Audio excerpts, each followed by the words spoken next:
It's a new season of The Liz Wheeler Show. What this show won't be: boring, old, ineffectual commentary. Go tune into Fox if you want the generic political yammering that got us into this mess. Small assumptions allow big lies. So The Liz Wheeler Show will challenge everything. On this show, it's be based or our country dies. What does it mean to be based? Stay tuned. Welcome back to The Liz Wheeler Show. Stephen K. Bannon has a message from federal prison. His co-host of his show, War Room, Natalie Winters, joins the show in just a second. We're going to start the show with a prayer today. St. Michael the Archangel, defend us in battle. Be our protection against the wickedness and snares of the devil. May God rebuke him, we humbly pray. And do thou, O Prince of the heavenly host, by the power of God, cast into hell Satan and all the other evil spirits who prowl through the world seeking the ruin of souls. Amen. Guys, if you haven't signed up for the newsletter, it's launching this week. Go to LizWheelerNewsletter.com and sign up. You don't want to miss it. All right, our sponsors for the show today, Students for Life. After Roe v. Wade fell, the abortion industry radically changed their tactics. Today, their top scheme is brainwashing the most vulnerable minds in our nation, our children. Planned Parenthood and their cronies are targeting college students, high school students, and perhaps most grotesque of all, even middle school students through academic indoctrination, social media algorithms, and downright lies. In fact, listen to this statistic: 9 in 10 Planned Parenthood abortion facilities are within walking distance of a college campus. But you can stop these merchants of death from poisoning the heart of your child or your grandchild before it's too late. It's why I'm so proud to partner with Students for Life of America. I need you to get a free copy of their amazing new guidebook. It's called 10 Ways to Keep Your Kids Pro-Life. You can go to studentsforlife.org/Liz right now.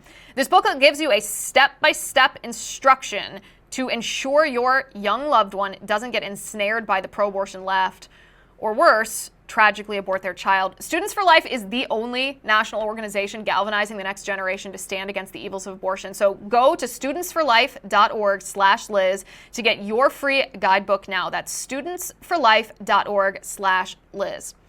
Another sponsor of today's show is one of my all-time favorites, American Hartford Gold. In all the time we've been alive, the U.S. dollar has always been the primary currency. This is something to be proud of. It's also caused our nation to be, and us, our families, to be prosperous.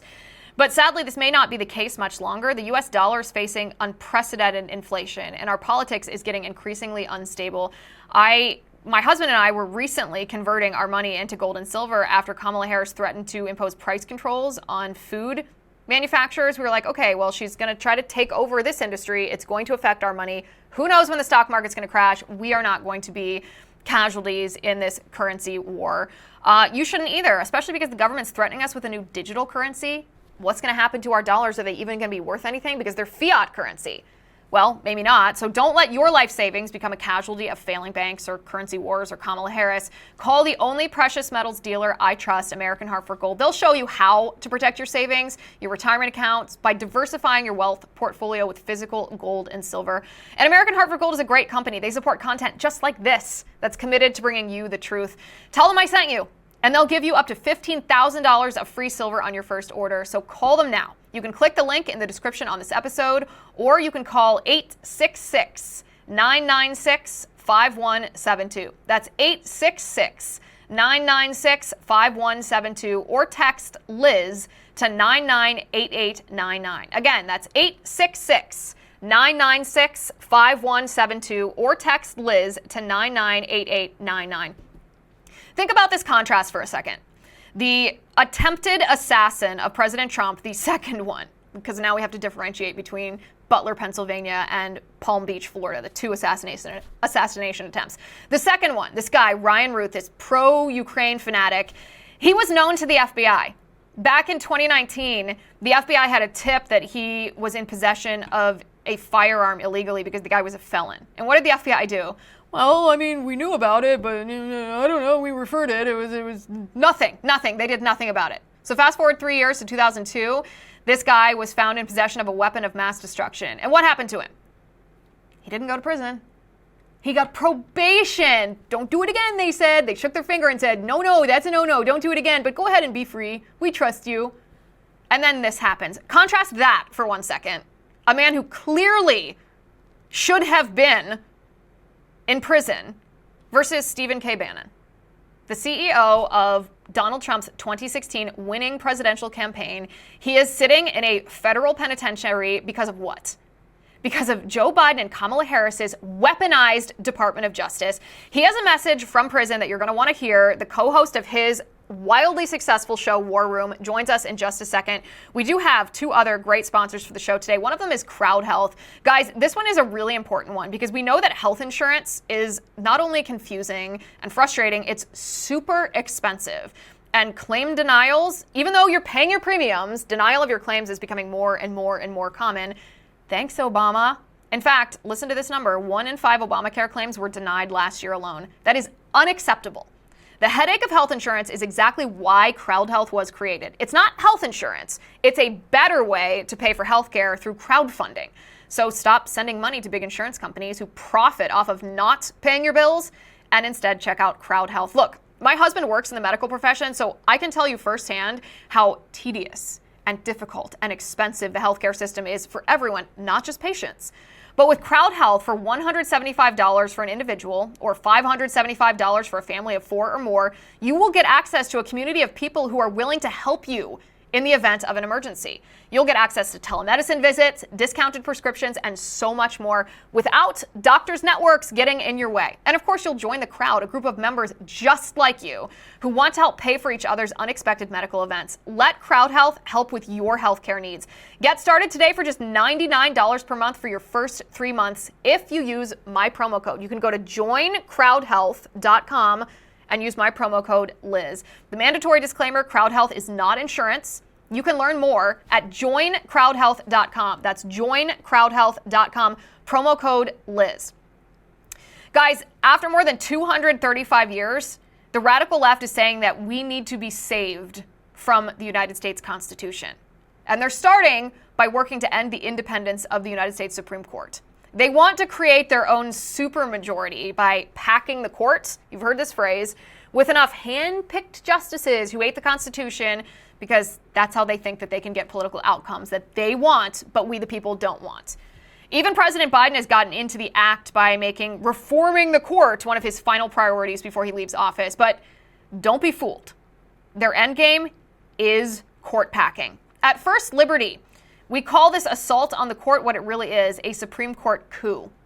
These extremists want to eliminate the court's conservative majority by packing the Supreme Court with their own handpicked justices because that's the way that they rigged the system. The frightening thing is that come January, their plan could become our nation's reality. Reality for you and me and our families. Simple majority votes in the House and the Senate combined with the president's signature could turn their plan to pack the court into actual law. But right now, if we unite our voices, if we take action together, we can put a stop to the radical left's plan to take control of the Supreme Court. The future of the court, of preserving an independent judiciary, is literally in your hands and mine. That's why I encourage you to take action. We need you to join us. With 1 million patriots like you standing for the Supreme Court, we can safeguard the independence of the judiciary just as the founding fathers intended. And by saying no to the left Supreme Court coup, we can secure the blessings of liberty and protect the future of our constitutional rights for our children and grandchildren. Go to supremecoup.com/Liz. That's supremecoup.com/Liz to learn how you can help stop the radical left's takeover of the Supreme Court. It is in your hands. supremecoup.com/Liz. Okay, with me now, she is the co-host of Steve Bannon's War Room. She's been doing an incredible job hosting while Steve Bannon is serving time in federal prison, thanks to Joe Biden's lawfare. Natalie Winters joins the show today. Natalie, good to see you. Hi, thank you so much for having me. All right, Natalie, I want to talk about Steve Bannon, everything that's been going on there. I want to hear how he's doing, if you've been able to talk to him, what he thinks of these current events. I want to get to that in just a second, though, because you actually made a call, a prediction a couple days ago that turned out to be true.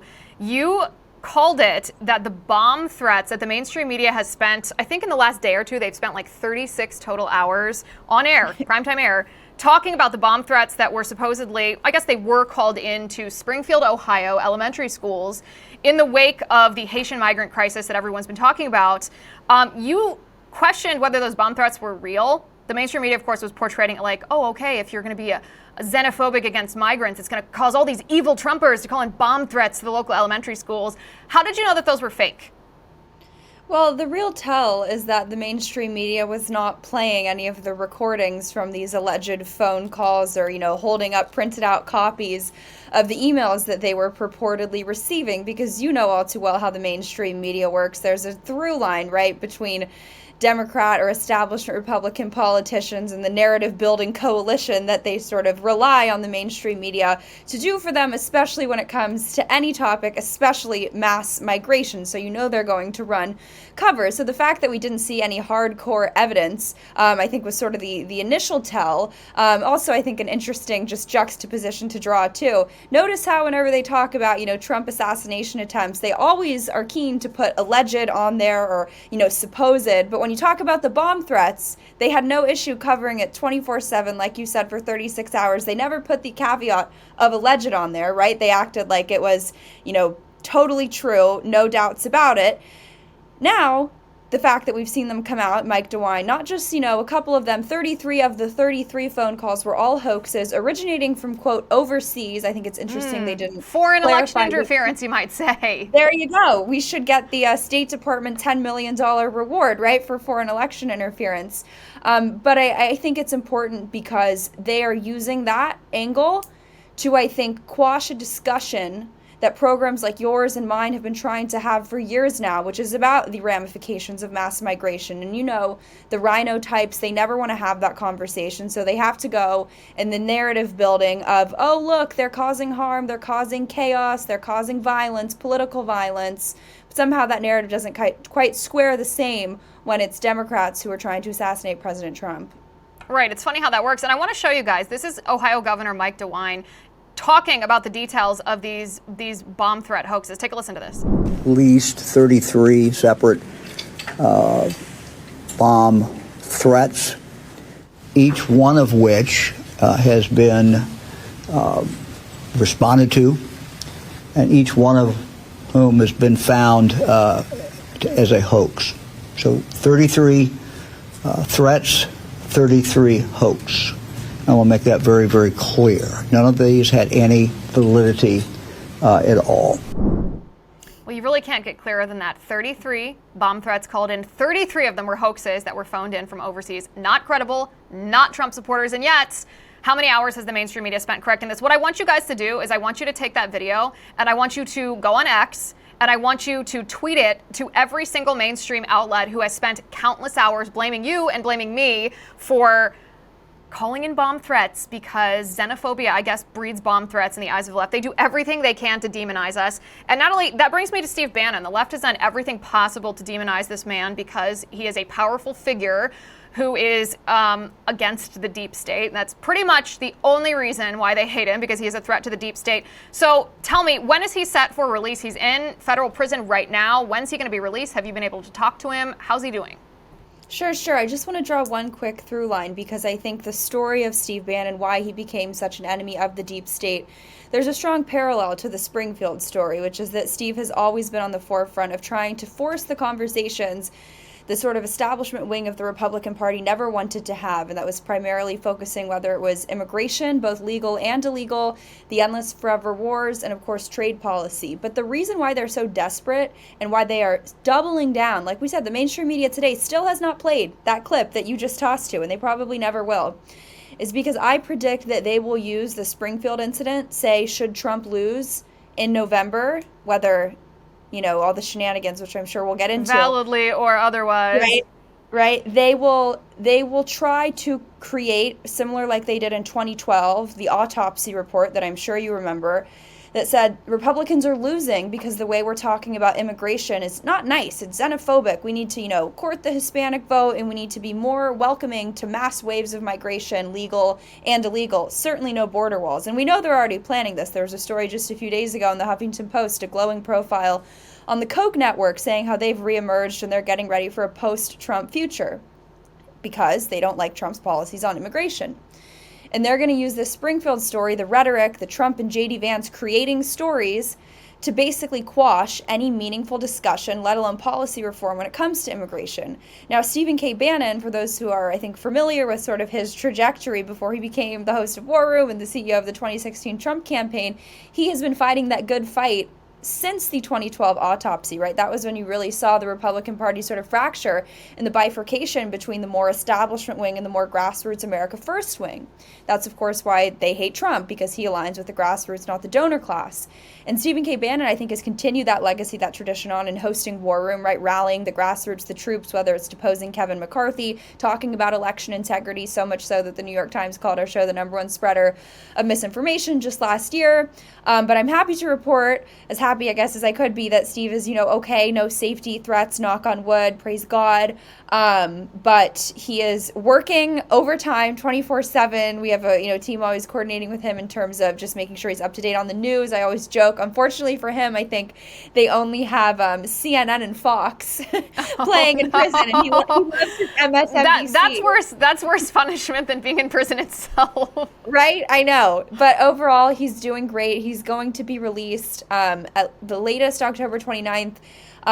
We know that his lawyers had sort of pushed for an early release date, good behavior, and all of that. But the Biden DOJ, the radical henchmen that they are, the very same day that Merrick Garland held that notorious press conference just last week where he, almost started crying and looked down the barrel of the camera saying, "We're not weaponizing the government." The same night Kamala Harris said, "It's Trump who's going to weaponize the government against you." The DOJ went out of their way to put out a statement pressuring that prison, kind of the lawyers involved in the case there, saying that Steve should not be let out in an early release date because nothing has changed with regard to the case.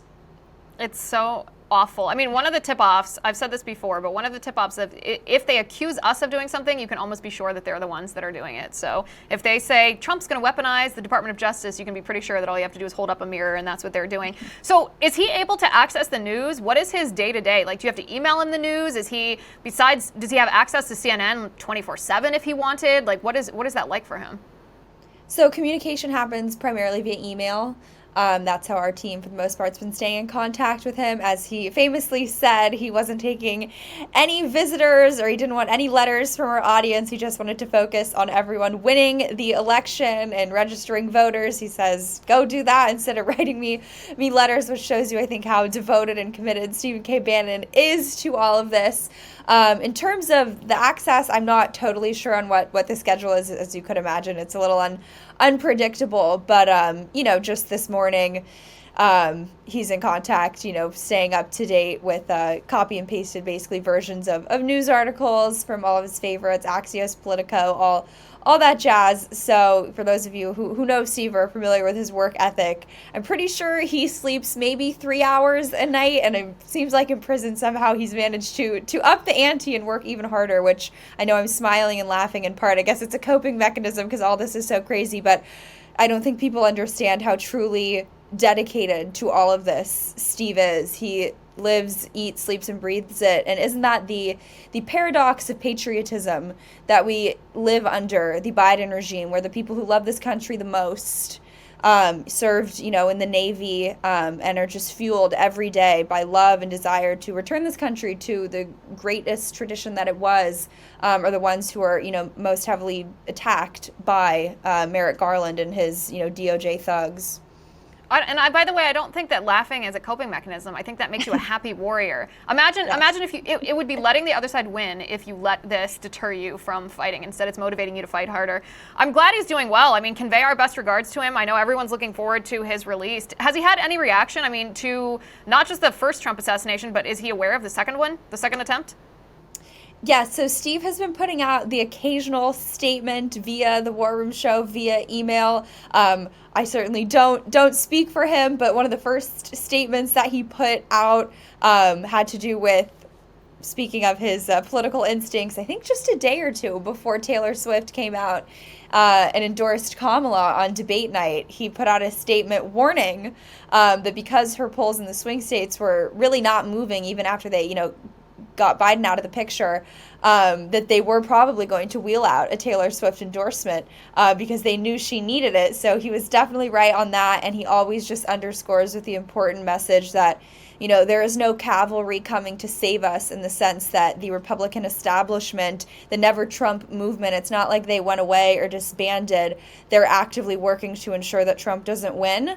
And I think there are a lot of those, you know, embeds within the existing Republican infrastructure. So, you know, when your audience looks around and feels like, wow, how is this election law being passed? Or how are we so on the back foot when it comes to certain, you know, litigation or lawsuits?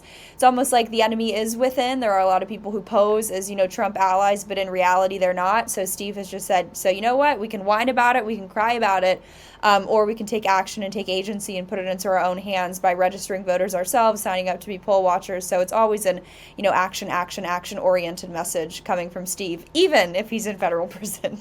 Which I appreciate. I know everybody watching and listening to this appreciates. Natalie, let me ask you about this. On CNN, believe it or not, it's actually shocked me that this guest was even allowed on CNN airwaves. It was Scott Jennings, and he was talking about the fact that in the space of 2 months, there were 2 attempted assassinations of President Trump.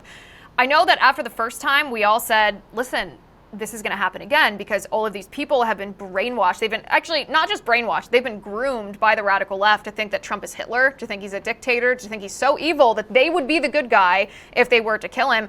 And Scott Jennings had a chilling point about these very same people and maybe what that means between now and Election Day. And I want to take a look at this. But the rhetoric is on both sides. It's coming from the right, it's coming from the left. The rhetoric, they have tried to kill this man twice, okay? He got shot in the ear, and this guy was sitting up shop outside of a golf course to try to kill him this weekend. And I know after something like this happens, it's very fashionable to, you know, talk about rhetoric on both sides. Donald Trump is the target, okay? He's the current target, and it's happening, and it's happened again. And honestly, we have to have a conversation about elections. If you lose an election, the country's not going to come to an end, okay? What I want Democrats to do, honestly, is to say, it's okay. Like, if Donald Trump wins, democracy will not end, the Constitution will not end, we're not going to live in a dictatorship, there will not be a bloodbath. All the things they say that are totally fabricated, to me, it would be a good day to stop doing that. I know everybody's talking today about all the rhetoric in this country and what are we going to do to fix it going forward. Folks, it's too late. It's too late, in my opinion, because all the rhetoric about Donald Trump over the last several years, that he's a threat to democracy, that the country will come to an end if he gets elected president again. You know, even over the weekend, we had people blaming him and J.D. Vance for a bomb threat in Springfield. Well, if you have believed that over the weekend, then how can you not believe that the rhetoric leading up to today is not somehow responsible for the fact that this man has now survived 2 assassination attempts? All right, Natalie, what do you think? I mean, that's a pretty serious statement to say that it's too late to de-radicalize people who hate Trump. But I got to say, when he said that, I kind of think he's correct. You know, it brings me back to the 2016 culture war arguments that we would always have, where it was Democrats who were saying, right, speech is violence. And I think we're seeing sort of the legacy of that, if not the evidence that, at least in this case, it's true. When you rile up your base for so long, saying that democracy is the most important thing and that President Trump is the existential threat to it, it's how you get crazy people. And if you know, even setting aside the weird backgrounds of both shooters, and I'm not talking the, you know, BlackRock commercials and the mainstream media footprints and starring in Azov Battalion ads, you're dealing with deranged people who are looking for a sense of purpose, and Kamala Harris, with their rhetoric, they easily give it to them. But I also think that there's something interesting to analyze, too, with, you know, all this talk about democracy and how President Trump is an existential threat to it, because in some ways, they are right. I just think that they misappropriate the word democracy. I always say, first of all, obviously we're not a democracy, we're a constitutional republic. So if they're trying to, you know, retrofit these sort of globalist attacks on America emanating out of, you know, whether it's Davos, Brussels, or wherever, they should at least tailor it a little more to the United States. But you know, there was a very interesting segment on MSNBC this weekend, their big democracy convention. Of course, they named it that. And Joy Reid and Alex Wagner, 2 of their hosts, are going back and forth. And they start saying that, you know, well, maybe Obama came too soon, or maybe Kamala is the legacy of the first Obama and second Obama terms, and that Trump was the aberration. Trump was the shock to the system. He, quote, interrupted what was their sort of planned out progression of victory. And I think that if you look at democracy through the lens of sort of, a feigned selection of candidates. In other words, selected people who don't align with the grassroots, but are rather Republicans in lockstep with the donor class. And what you're really adjudicating the difference is, it's not no forever wars or more forever wars. It's, well, should we deploy to 15 countries or 10 countries? Should we take, neocons or a little more neoliberalism? And I think if you look at the democracy, the way that they describe it in that sense, they are correct that President Trump is a threat to that form of democracy. But I think the real error is that democracy doesn't work for anyone except the elite, except the ruling class. And I think that's where sort of the messaging is mixed. And, these Democrats never disavow their rhetoric. You have Hillary Clinton on stage just last night talking about the Trump assassination attempt, where she's literally laughing on stage before proceeding to say that it's Trump who needs to tone down the rhetoric and stop giving red meat to his base, and then saying she wants to imprison Americans for spreading Russian disinformation and proceed against them with criminal charges. So I think there's a myriad of factors that sort of influence the Democrats to get to the point where they're at now. But I also think, too, when the Democrats, and believe me, established Republicans too, but when Democrats have been in bed for so long with actual authoritarian regimes, I'm looking at you, Hunter Biden and the Chinese Communist Party, I always joke, that's sort of the circumstantial evidence that there's foreign corruption and collusion going on, because I think these American politicians have seen, and I think, frankly, they're envious of the power, the sort of artificial power that these dictatorial regimes like the Chinese Communist Party, like Xi Jinping have. And their attacks, like you were so right on, against President Trump for being a dictator really are just a projection of sort of their inner desire, their wishes that they could be dictators, because at the end of the day, that's how they act in action. And we know actions speak louder than words. And by the way, when Hillary Clinton cackles like a witch at the idea of somebody facing attempted murder, it really gives me the creeps, because I feel like she's has a little too much intimate knowledge of exactly that sort of situation. The other thing, I think you're exactly right. I think that's really good analysis. I think, too, that Democrats, especially the ones that are Marxists, which most of the ruling class Democrats at this point are Marxists, they embrace a Marxist ideology, whether they admit it or not. Many of them don't admit it, but all their policies line up to that. They just lie. They use the word democracy because it's a word that has a positive connotation to all of us, because while, yes, we have a constitutional republic, we democratically, in a sense, elect our politicians, and it's a word that resonates. And so they just lie and say our democracy is on the line because they know people will associate that with the way that we live our lives, individual liberties, freedoms, our families, our communities, being part of a system of self-governance. And so I wouldn't put it past them just to straight up tell a falsehood. Talk to me a little bit, Natalie, about this second Trump shooter, or would-be assassin. I guess we don't think that he fired a shot. The Secret Service saw the barrel of his rifle before he was able to get a shot at President Trump. News reports are saying now that he'd been lurking in the trees there for 12 hours. I think it's really shady. I don't know how this guy knew where Trump was going to be specifically at that time. This is a non-public part of Trump's schedule. There are so many sketchy things about this guy. He's not just like a schizophrenic who's babbling to himself, hearing voices telling him to shoot Trump. He's, in a sense, I made this argument on the show on Monday, he's in a sense a rational actor. I don't mean he's logical, I don't mean he's thinking straight, but I mean he's not necessarily deranged by drugs. He's not out of his mind crazy. He's behaving rationally if you believe the premise that Democrats are feeding you, that Trump is going to be a dictator and marginalize you and oppress you and ruin our country and harm everybody's everything. Then the rational behavior there would be, okay, well, kill him. You're doing a service to our country.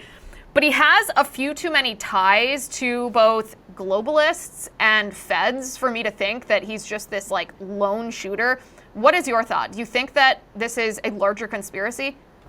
Yeah, he is the embodiment of Democratic rhetoric, like tied up in a skin suit, right? Look, I think it's pretty clear that it's looking like he, supported certainly Democrats, but I think you can also say Biden and Harris. If you look, there was reporting pictures of his truck at his house in Hawaii with the Biden-Harris bumper sticker on it.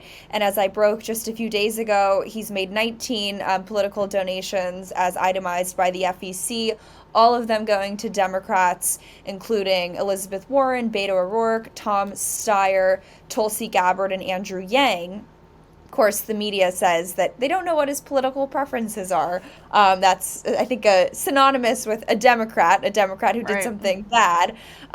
He also, tweeted in support of Black Lives Matter. If you go through his Twitter account, like you said, it's an interesting thing because his tweets the way that the syntax, the diction suggests someone who's a little kooky, but he's relatively lucid in his in-person interviews. And as you were alluding to, he has a very sizable media footprint. So I think the question of whether or not he supported Biden, in some ways I think it's sort of settled, but I even think that that's kind of secondary, tertiary to the bigger point, which is, did Biden, i.e. the federal government, support him? And from the evidence that we have, not directly in his actions on Sunday, but just more broadly, his sort of pattern of behavior. And if you look at him, being featured in an Azov battalion ad, of course, a, Ukrainian brigade that has received U.S. taxpayer dollars, sizable amounts of that, and explicit advocacy for support from the Biden regime, I'm sure from Biden himself, in addition to appearing in New York Times articles, appearing in Semaphore video articles. I didn't even know Semaphore conducts video articles. Romanian Newsweek, right? The guy's media footprint is something that I think most DC journalists would probably be envious of. And if you look at what they were really reporting on him about, it was weird, schemes and plots to basically steal visas from Pakistan to give it to kind of ex-Afghan fighters who were, phased out of fighting the Taliban, to bring them to Ukraine to fight and to join the International Legion there. And I think that there's a lot of buried leads there, independent of the fact that just a few weeks ago we saw breaking the Iranian plot, right? A Pakistani national tied to Iran who was allegedly working on a plot to assassinate Trump. Again, not saying that this was the individual, but there's just an interesting, I think, correlation there. But in the same vein, it's very unique that this guy would be doing interviews bragging about how he essentially has back channels to the State Department, because that's the only way that you could be involved in faking passports and faking visas, right? You have to have some element of liaising with the State Department, with embassies, and he even admits it on his Facebook. There were pictures of him getting letters from the Ukrainian military saying that, sort of thank you for joining the military. It's unclear if he actually served. It seems like he was denied since he is now 58, so he was a bit older. But I think the last and most important point on all of this when it comes to his ties to Ukraine is that, he admitted to being in contact with the Ukrainian embassy overseas. The defense ministry, I think, yeah. Yeah, the defense, right? So there's a lot of government overlap, and whether you take that as, through multiple actors' distance, sort of in this, the style of Biden family money laundering, the shell game, that this is an individual who is, acting on orders of a foreign entity, or even if you don't buy into that, and like I said, it's still probably a little too early to tell, with all of these guys' weird ties, he certainly should have been on the Fed's radar, like they admitted to, since at least 2019. But it's very weird, and if you watch the press conferences on it just yesterday, the one down in Palm Beach or Martin County, which again, the guy's not even from Florida. He lives in Hawaii and is from North Carolina. So really weird how he just kind of magically, despite being unemployed, ended up in Florida with an AK-47. Like, By the way, that was one of my questions, is if he was in Ukraine for 8 months, how did he get the money to do that? Was he just, that would be almost a year of living on what? Is someone paying him to do that? And if so, who? It's wild. And in one of the interviews that he's giving, I believe it's to Newsweek, he goes on this whole rant saying, oh, well, I'm calling back home and I'm asking them for just $5 to help me, defend a Ukrainian life, or just to help me get a backpack, and they won't give it to me. So I'm like, if the guy's, haggling for $5, I don't know how the heck he's paying for overseas travel, getting to Florida. You got Hawaii, North Carolina. There's a lot of weird ties. Let alone illegally purchasing a weapon like that. Yeah, and I think the bigger question too, and they were sort of diving into this in the press conference yesterday, they kept saying the word, maybe it's a lone wolf, but this could also be a conspiracy between multiple people, potentially foreign actors. And I think that when you see how he was able to, hide in the bushes in the Trump golf course for 12 hours with multiple backpacks and a gun, it really reeks of involvement beyond just one guy. Or if it is just one, kind of crazed individual, then we need to have a serious, I think, come to Jesus moment in terms of talking about what the heck the Secret Service is doing and how these properties are remaining so unsecured. Yeah, the insinuation from the left, this is leftist politicians and the media, were like, well, he's not, I think actually the sheriff had said, he's not a sitting president, so he didn't have a full security perimeter by the Secret Service.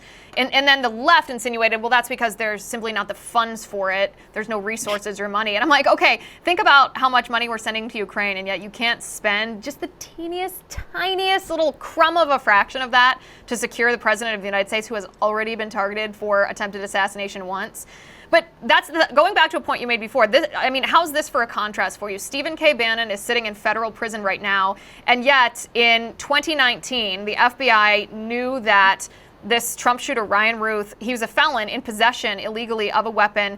They did nothing about it. Fast forward 3 years to 2002, and he was in possession of a weapon of mass destruction, and he got probation for it. The FBI knew about this guy. They knew that he was a threat. There's no way that the CIA and the State Department, given his public profile and that he was an American citizen trying to do this weird visa scam in Ukraine to bring Afghan fighters through Pakistan, he wrote a book saying Iran should assassinate the president. There's nothing that anyone can say to convince me that these intel agencies did not know who this guy was. Hey, maybe this is what the rule of law is under Joe Biden, right? No, it's absolutely absurd at face value, but even I think to that point, right, this individual has so many ties, right, where it's absolutely laughable that he was not on the Fed's radar earlier, all the way back in 2019 or even before. And I think weakness and failure invites more people like him to think that they have a shot at being successful in assassinating Trump. Yeah, no pun intended. And anytime you hear Democrats say, we're worried about the fiscal sanity of this policy proposal, whether it's the border wall or securing Trump with more Secret Service details, the red flag should go up, because I've never heard a Democrat talk seriously about caring about spending on a policy. But this guy is, I think, just an interesting case too, because he's also sort of the antithesis or the foil of Thomas Matthew Crooks. And what do I mean by that? I think a lot of people took issue with, Thomas Crooks and the absurdity of that whole incident, because he was so young. He had really no experience shooting, right? He was kicked out of the gun club, something like that. And he had no online footprint. And this individual is sort of the polar opposite in all of those regards, right? He's older. He has a media footprint that is so robust. He's probably to some extent trained in, firearms, or at least has been in war zones and combat zones. So I think that's also just sort of an interesting thing, which I think too, to take a step back, the way the mainstream media has been running with this story, I also think is interesting, because they have pounced on, we must worship the Secret Service. They did such a good job. They did such a good job on Sunday, which, yes, I agree. They kept the president safe, but they also let a man onto the golf course who was there for 12 hours with guns and 2 backpacks. So there's obviously still security flaws happening. And you see Congress already sort of weaponizing the narrative that the reason why we need to push for a continued resolution and continue to fund the government, this time the shiny toy they've attached to it is not the SAVE Act, but it's, we need to keep Trump safe, and we have to fund the government, we have to fund the Secret Service to do that. And I just think it's a little interesting, frankly a little too soon, to have such a clear politicization of the Secret Service already, and sort of using this assassination attempt to push to sort of regain the legitimacy, I think, of the Secret Service, when in reality, I think what happened in Butler on July 13th, I think really sort of opened the floodgates for would-be assassins to come and try their shot. Again, no pun intended, against President Trump, because it showed just how incompetent they are if some, kind of antisocial 21-year-old was able to breach and get on a roof within 200 yards of the president. So I just think that there's so much to unpack. And I know part of the protective layer of the Secret Service is the mythology of them. The fact that you feel like they are perfectly securing a president, but they've proved that they didn't. And so I agree with you. I think that's very interesting. It's also, I don't think any coincidence that this second assassination attempt in Palm Beach happened with this guy who was so pro-Ukraine, it was like bizarro. the same week that there's debates and discussion about whether the United States and NATO are going to supply Ukraine with these weapons that could penetrate Russia. And then President Trump obviously doesn't agree with that. So I don't think that that's any coincidence. Natalie, let me ask you about this election. We're less than 50 days from Election Day. Election season is just around the corner. You know I don't like election season. I wish that we only had voting on one day, but I'm not going to ignore what AOC said on her Instagram Live about a month and a half ago, that election season starts in September. It absolutely does with early voting.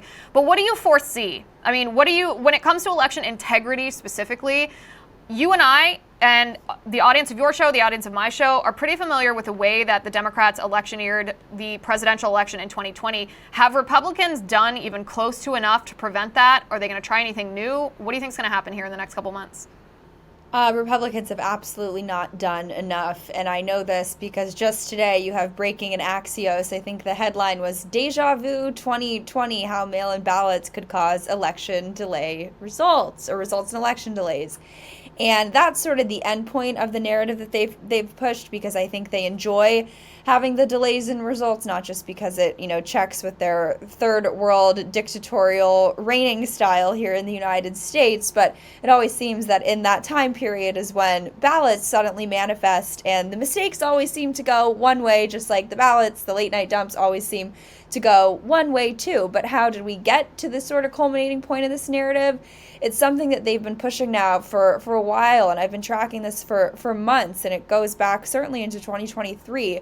And I think there's two primary narratives that they've been pushing to sort of get to the crown jewel of the election disinformation hoax, which is that we need delays in election results. I think first and foremost, it has to do with mail-in ballots. You saw just a few days ago a bunch of election workers come out in a public statement, a public letter to the U.S. Postal Service saying there will be delays in election results because of mail-in ballots. We don't think you're up to task. We don't think you guys are capable of handling the massive influx of mail-in ballots that we're going to have. The second narrative, which I think is more the kind of psychological warfare side of it, is that they've been saying now for a very long time that because of the threats that Trump poses, and shows like mine and shows like yours and your audience, that we're causing very high rates of turnover when it comes to election offices and election officials, because they're scared that they're going to get held accountable for not doing their jobs, I guess. So much so that down in Fulton County, Georgia, they're wasting taxpayer dollars to buy panic buttons for election workers down there. But with the culmination of that narrative, I think, being seen just a week ago, a CBS article talking about how, well, there might just be, quote, mistakes, because we have so many, amateur hour election officials working elections now because Trump scared all the, legit ones out. So those are some very interesting narratives like I said, I think together sort of lay the predictive programming groundwork for there to be delays in election results. And I think the real tell that it is all narrative based, besides the timing of it all, is that when these people present the problems, whether it's, the delays in mail-in ballots or, just the system of mail-in balloting being just, I think, more inherently predisposed to cause delays, you never hear them wanting to then say, well, maybe we should just vote in person. Right. Maybe we should reform the flawed system. They don't want the you not to question review. it. Yeah. Right, exactly. And here's the other reason that I mean, obviously they are just trying to desensitize everyone and prepare people for the chaos that's going to come after the election. They are going to delay. Yeah, because they're doing shady things, and they want to preemptively fact check you when you're worried about that. But down in North Carolina, the RNC is actually suing the North Carolina Board of Elections because it is state law that absentee ballots, mail-in ballots, are only allowed to be counted if the envelopes are sealed when the ballots are received. But the North Carolina Board of Elections unilaterally, they had no authority to change the state law, sent out a letter instructing counties and precincts all over the state to count mail-in ballots even if the envelopes are open. So the RNC is, and kudos to them for doing this, the RNC is suing them, saying, hey, you don't have any right to change that, because counting ballots, that absentee ballots, mail-in ballots that have their envelopes opened, not only invites more fraud, but it counts votes that would otherwise be invalidated. Any vote that's counted that should have been invalidated obviously impacts the outcome of an election. Of course. And I also think, too, more broadly on this election point, I think a lot of people probably are sitting at home and are like, what the heck is the RNC doing? Do they actually have our backs? And I think that's an important discussion that, we have to have, because I don't think that every actor within the RNC is, squarely betting on a Trump victory. There's been a lot of reporting. There was really, I think, a maddening Politico piece just 2 weeks ago, how a bunch of Republican congressmen are busy giving, backroom quotes to Jonathan Martin over at Politico about how they want Trump to lose in this election because they think it'd be easier for them to win and to sort of claw back control of the Republican Party. But I think the other thing that we have to sort of get ready for, and there was a long-form report that the Brennan Center put out. And the Brennan Center is important for a myriad of reasons. Number one, they were behind the push to remove Trump from the Colorado ballot. One of the clients of Judge Juan Merchan's daughter, but also one of their executive directors is involved with something called the Transition Integrity Project, which people may remember from 2020 was this sort of shady group that really wanted to ensure that Trump lost, and they would go about it by any means necessary, mobilizing shock troops like Black Lives Matter and just really playing into this, democracy fear-mongering. And in 2020, their rhetoric and their plans were more focused on sort of how can we just control the narrative by really pushing the democracy as sacred and Trump is a threat and he's an autocrat, sort of in the style of the, color revolution coup playbook that we've seen. A lot of people who were actually involved with that, think like Victoria Nuland, Norm Eisen, those type of people use on other countries, but they sort of made the foreign policy, the domestic policy here in the United States. But there's a very interesting article where they said, they accuse Republicans, like you were so right, it's always projection, of laying down the narratives, the groundwork to try to steal the election on November 5th. And they said they're hanging the hooks to rest their hats on. And I think that's sort of the paradigm through which I view what Democrats are doing. And it's particularly interesting in this article because the individual, Barton Gellman, a guy who, like I said, is now running the Transition Integrity Project, basically went on to say that it's very important that we gather sort of preemptive promises and statements from election officials, elected officials, federal and state and local, ahead of election day and, moving past that, these kind of pre-secured commitments.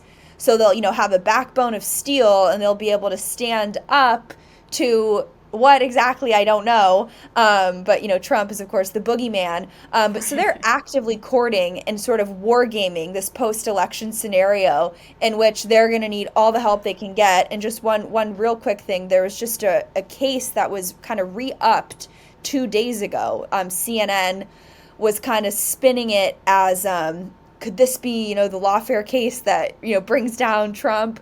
And people are probably aware of the consent decree that was on the RNC. It expired not too long ago. But it's basically a Michigan lawsuit against Trump that's being, heard in the D.C. court. And it has to do with placing Trump, his campaign, and the RNC under court supervision, requiring that they get approval should they want to engage in any post-election activity, including but not limited to recounts and certification.